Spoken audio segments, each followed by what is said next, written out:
Oh, kia ora and talofa geniuses. Now, in one of my last videos, I got a lot of slack when I was talking about religion, specifically Christianity coming to Aotearoa, and a lot of people got offended. So today I'm here to give you more of the facts, more of the timeline, more of the truth.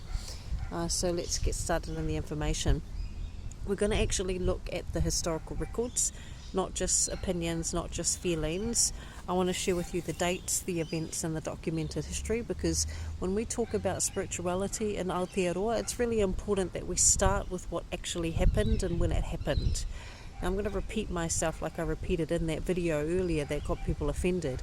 Christianity did not exist in Aotearoa before Te Ao Māori. Christianity did not exist in Aotearoa before Te Ao Wairua. Christianity did not exist in Aotearoa before European contact. That is a simple historic and fact. Now, before 1814, there were no churches, no Bibles, and no Christian missionaries living on our land. The spiritual systems that existed here, they were already thousands of years old. The first record of European contact within Aotearoa was in 1642, and that was when Abel Tasman arrived. Now, he did not stay, he did not bring missionaries, he simply sighted the land and then he left. The next significant European arrived was in 1769, and that was James Cook, and he arrived with the Endeavour. On the Endeavour, that was the name of the ship. Again, no missionaries came with him at that time. And then for the next 45 years after Cook's arrival, Aotearoa remained without any Christian presence. Māori continued to live accordingly to their own spiritual systems, their own laws, and their own relationship with the land, the sky, the birds, and the unseen world. Now, I want you to remember to subscribe to my YouTube channel so that you can watch the entirety of this video. Now, the first Christian missionary to set foot in Aotearoa was Samuel Marsden on the 25th of December 1814. Marsden delivered the first Christian sermon in Oihi Bay, which is in the Bay of Plenties, in the Bay of Islands. Okay? Oihi Bay in the Bay of Islands. Now, this is the date most historians mark as the official arrival of Christianity in the country. Before that day, there was no organised Christian practice in Aotearoa. Marsden was part of the Church Missionary Society. He was not invited by Māori to come and share his beliefs. He arrived under the protection of existing Māori chiefs who had already begun trading with the Europeans. His arrival marked the beginning of a deliberate and organised effort to bring Christianity to Aotearoa. Now, between 1814 and the 1813s, more of the missionaries arrived. Henry Williams is another one of the most well-known missionaries that arrived in 1823. He and his family established missions across the north. They began translating the Bible into Te Reo Māori and started teaching reading and writing through Christian texts. So by the 1813s, Christianity had begun to spread, but it was still largely contained in certain areas, particularly in the Bay of Islands. So many Māori at this time were still living fully within their traditional spiritual frameworks. Now remember, I want you to subscribe to my YouTube channel so you can watch the whole of this video. Now, in 1835, Māori chiefs signed he whakaputanga o te rangatahi o te rangatiratanga o New Terene, also known as like our version of the Declaration of Independence. And this document was created to help the British James Busby. Okay, it was to help one of James Busby's little contracts to become resident. It asserted Māori sovereignty and was signed by several northern chiefs. This was 5 years before the Treaty of Waitangi. That declaration shows that Māori were engaging with the outside world on their own terms. They were not passive recipients of European ideas. They were making political and diplomatic decisions while still operating on their own cultural and spiritual systems. Now, I want you to remember, please subscribe to my YouTube channel so that you can watch the entirety of this video. So the Treaty of Waitangi was then signed in 1814. This is often presented as the moment when Christianity became deeply embedded in Aotearoa. However, even by 1840, large parts of the country, especially in the south and the central regions, they had very little Christian influence. Many iwi continued to practice their traditional spirituality for decades after the treaty was signed. So it is important to understand that the arrival of Christianity was not peaceful. It was organic when it came to the process in many cases. Missionaries often worked alongside colonial interests. They brought not only the Bible, but it also brought in European laws, European educational systems, and European ideas about civilization. One of the key strategies used by the missionaries was the suppression of traditional Māori spiritual practices.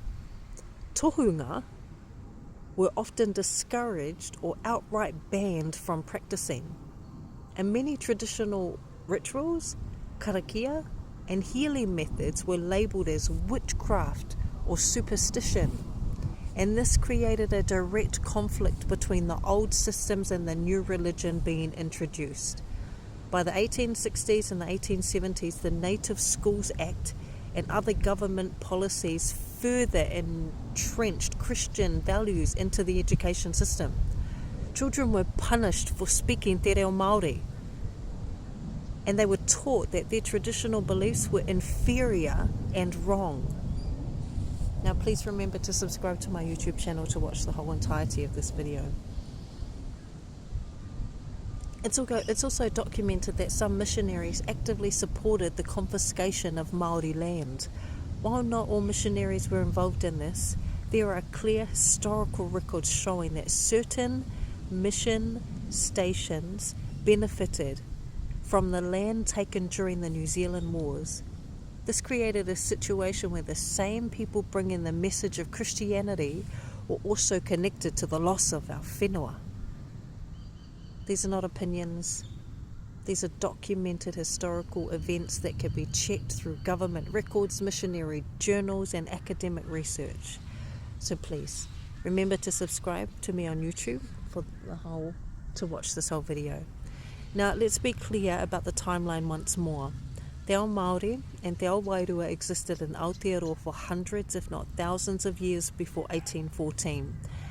Our ancestors had sophisticated systems for understanding the stars, the moon, the tides, the seasons, and the spiritual forces that governed life. These systems were not primitive. They were highly developed and deeply practical, and they still are today. When we look at that historical record, when we see that Christianity arrived as a foreign system, it did not grow out of the land. It was brought to Aotearoa by people who had a very different worldview. And that is simply what happened. Some people have asked, why does this matter? Why talk about something that happened over 200 years ago? The reason it matters is because the effects of that arrival are still being felt today. Many Māori were taught, either directly or indirectly, that their traditional spirituality was something to be ashamed of, that their ancestors were wrong, that their connection to the land and the elements was somehow less valid than a religion that came from across the ocean. This created a spiritual disconnection for many, many, many generations. This isn't about hating Christianity. It is about understanding what was here in Aotearoa before what was lost in the process. So remember to subscribe to my YouTube channel so you can watch this whole video. For me today, as a mother, as a woman, as a Māori, Samoan, Chinese who was born native in Aotearoa, as a spiritual leader, as a digital consultant, as an AI specialist, as a spiritual leader, my role is not to tell people what to believe. My role is to speak truth based on my own experience and historical record. I do not claim to be a historian. I do not claim to be a doctor. I do not claim to be a religious scholar. What I do claim is the right to look at the facts and speak about how those facts have impacted our people, our spirituality, and our nervous systems. When we understand the timeline, we can begin to understand why so many Māori today feel disconnected from their own spiritual heritage. We were told for generations that our ways were wrong, that our karakia was not as powerful as Christian prayers, that our connection to the elements was something to move away from rather than something to honour. The truth is that our ancestors had a direct relationship with the natural world. They understood the cycles of the moon. They tracked the movement of the stars. They had protocols for how to interact with the land, the sea, the unseen forces. These were not random superstitions. These were sophisticated systems developed over centuries of observation and relationship. When Christianity arrived, it did not arrive into a spiritual vacuum.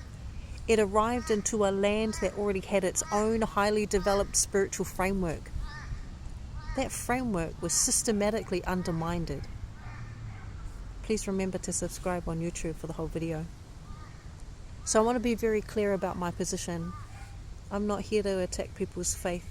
If Christianity brings some peace, comfort and connection to God, then that's your path. You choose that. But what I'm speaking to is the historical process by which one spiritual system was elevated above another through colonisation. There is a difference between personal belief and the political use of religion. These two things are often confused, and that confusion is what creates so much of the backlash when these conversations happen. So please remember to subscribe on YouTube for the whole video. As a spiritual leader, my work is about helping people reconnect with their own sovereignty. This includes spiritual sovereignty. It includes the right to know what exists before colonisation. It includes the right to question systems that were imposed rather than chosen. It includes the right to return to practices that support the nervous system, the body and the spirit without any shame. This is why I continue and I will continue to speak about these things. Not because I want to create division, but because I believe that truth is the foundation of real healing. When we know the full story, we can make clearer decisions about what we want to carry forward and what we want to release. The facts are available for anyone who wants to look. The dates are documented. The missionary records, they exist. The government policies, they're on record. The impact on Māori spiritual practices can be traced through oral, historical and written accounts. None of this is hidden. It is simply not often taught in a way that centres Māori as the experience workers, that centres Māori as the experts. When we look at that timeline with clear eyes, we see that Te Ao Māori was here first. When we're speaking about the originality of Aotearoa, we see that Christianity, it arrived later. Religion came after. We see that the process of that arrival involved both genuine belief and political power. And we see the effects of what that process still is in with us today. Not just with Christianity, but other types of religion and other types of belief that have come from outside of Aotearoa. So my invitation to you is simple. Do your own research. Look at the dates. Read the missionary journals.